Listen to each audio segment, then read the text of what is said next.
Servus Leute und willkommen zu einem neuen Battlefield 5 bzw. Battlefield 6 Themenvideo. Vielen Dank, dass ihr einmal mehr mit am Start seid. Heute wollen wir zusammen mal auf die laufende EA-Umfrage schauen, welche anscheinend einige große Content Creator erhalten haben sollen. Warum sage ich anscheinend? Ganz einfach, ich selbst habe die Anfrage oder bzw. Umfrage natürlich nicht erhalten. Das ist aber kein Benchmark, weil ich bin ja auch kein großer Content Creator.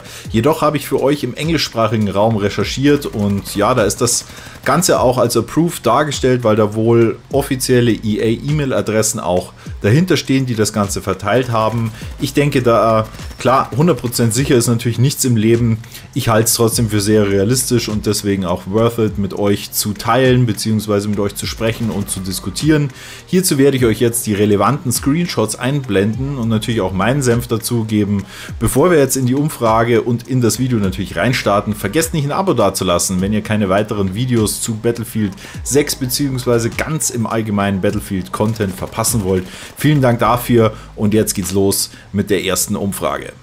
Wie wahrscheinlich ist es, dass du das nächste Battlefield kaufen wirst? Für mich persönlich ist die Einschätzung hierzu ziemlich klar. Ich werde es auf jeden Fall kaufen, weil ich einfach davon überzeugt bin, dass EA und DICE den Turnaround schaffen und es einfach keine adäquate Alternative am Shootermarkt für mich persönlich geben wird.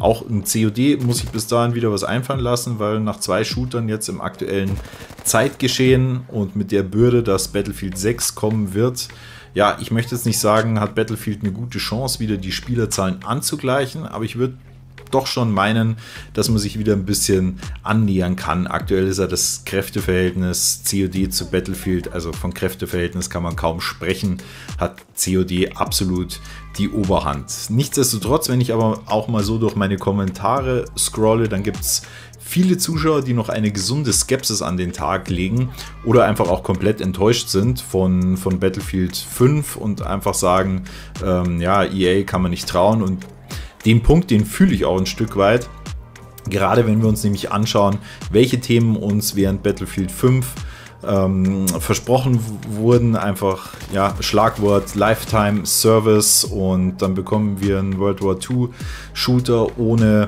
eine Russland-Kampagne, ohne Normandie, etc. Brauchen wir jetzt nicht zu intensiv thematisieren, weil ja, da haben wir schon öfter drüber gesprochen, beziehungsweise habe ich auch schon das ein oder andere Video drüber gemacht. Da sind auf jeden Fall ein paar Zweifel angebracht. Nichtsdestotrotz sage ich einfach, okay, wir bekommen trotzdem New-Gen-Content und auch eine entsprechende Entwicklungsauslegung auf New-Gen. Wir haben eine längere Entwicklungszeit, es gibt einen massiven Druck aus der Community und eben auch nochmal die Thematik, dass die aktuellen Hype-Games dann wirklich eine gute Zeit auf dem Buckel haben werden. Also da lasst uns weiterhin positiv nach vorne schauen. Wenn ihr da komplett anderer Meinung seid, dann könnt ihr mich das natürlich auch in den Kommentaren wissen lassen. Und wir beschäftigen uns in der Zwischenzeit mit der nächsten Fragestellung.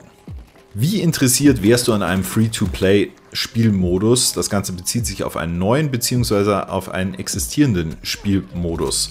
Hier würde man in erster Linie natürlich an einen Free-to-Play Battle Royale-Modus denken, und das halte ich persönlich auch am wahrscheinlichsten. Eventuell können wir uns aber auch auf einen kompletten neuen Modus freuen, zum Beispiel einem 5 vs 5 Modus, wie er ursprünglich mal für Battlefield 5 geplant war, oder auch einem 2 vs 2 Tournament Modus im COD-Style. Keine Ahnung. Wenn ihr weitere Ideen habt, dann packt mir das doch gerne an der Stelle in die Kommentare. Klassische Spielmodi wie zum Beispiel Eroberung, TDM oder Durchbruch etc. Als Free-to-Play anzubieten, das halte ich dann doch eher für unwahrscheinlich. Wie interessiert wärst du an einem Gilden- bzw. Clan-System? Einladung oder Beitreten von Gruppen bis zu 100 Leuten, um sich gegenseitig zu helfen und zu unterstützen, zum Beispiel Clan-Chat, Clan-Challenges, Clan-Stats etc. Im ersten Moment denkt man natürlich, hä? Clan und Platoons gibt es doch schon seit Ewigkeiten im Battlefield. Das stimmt natürlich auch, aber lass uns nochmal genauer hinschauen. Sie sprechen von Clan-Challenges bzw. Clan-Stats. Das finde ich jetzt dann doch wieder sehr interessant bzw. auch spannend.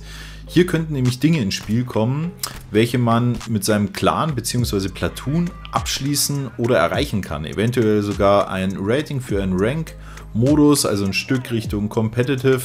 Oder, bevor jetzt alle schreien, SBMM, stopp, Das ist damit nicht gemeint, sondern einfach ein Rank-System für gewisse Squads und Clans und keine Ahnung was und nicht auf Einzelpersonen bezogen, auch wenn ich ehrlicherweise ja schon auch die Befürchtungen habe, dass uns SBM bzw. nochmal ein erweitertes Team-Balancing erwarten könnte in Battlefield 6. Nichtsdestotrotz hier Clan-Stats und Clan-Challenges, das finde ich irgendwie wirklich interessant. Also ich kann mir da gut vorstellen, dass man einfach mit seinem Platoon da auch nochmal gewisse Wochenaufgaben oder Monatsaufgaben oder whatever, eine Clan-Rangliste aufsteigen kann, da auch nochmal besondere Bezeichnungen, Ranking, Orden, Representation oder whatever bekommt. Also das wäre doch auch was für die ATC-Crew bei der Gelegenheit. Falls ihr noch nicht beigetreten seid bei unserem wunderbaren Platoon, könnt ihr das gerne tun. Wir haben noch den einen oder anderen Platz frei. Was haltet ihr davon oder denkt ihr, das ist jetzt schon ein bisschen weit hergeholt? Packt mir auch das gerne in die Kommentare und weiter geht's mit dem nächsten Punkt.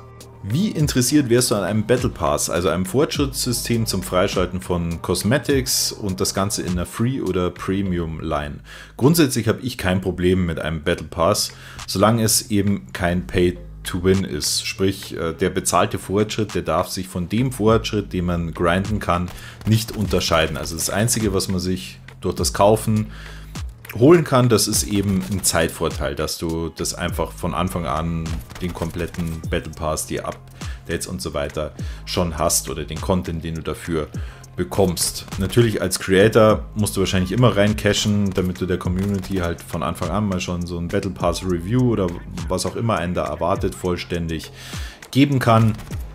Aber da sehe ich jetzt überhaupt kein Problem darin, wenn das kommen sollte. Wie ist eure Meinung dazu? Beziehungsweise habt ihr vielleicht schon Erfahrungen, wo ihr sagt, okay, Battle Pass ist geil oder Battle Pass ist kacke. Ich kann da von meiner Seite nichts Schlechtes dazu sagen, aber bin da auch auf eure Meinung, wie gesagt, gespannt.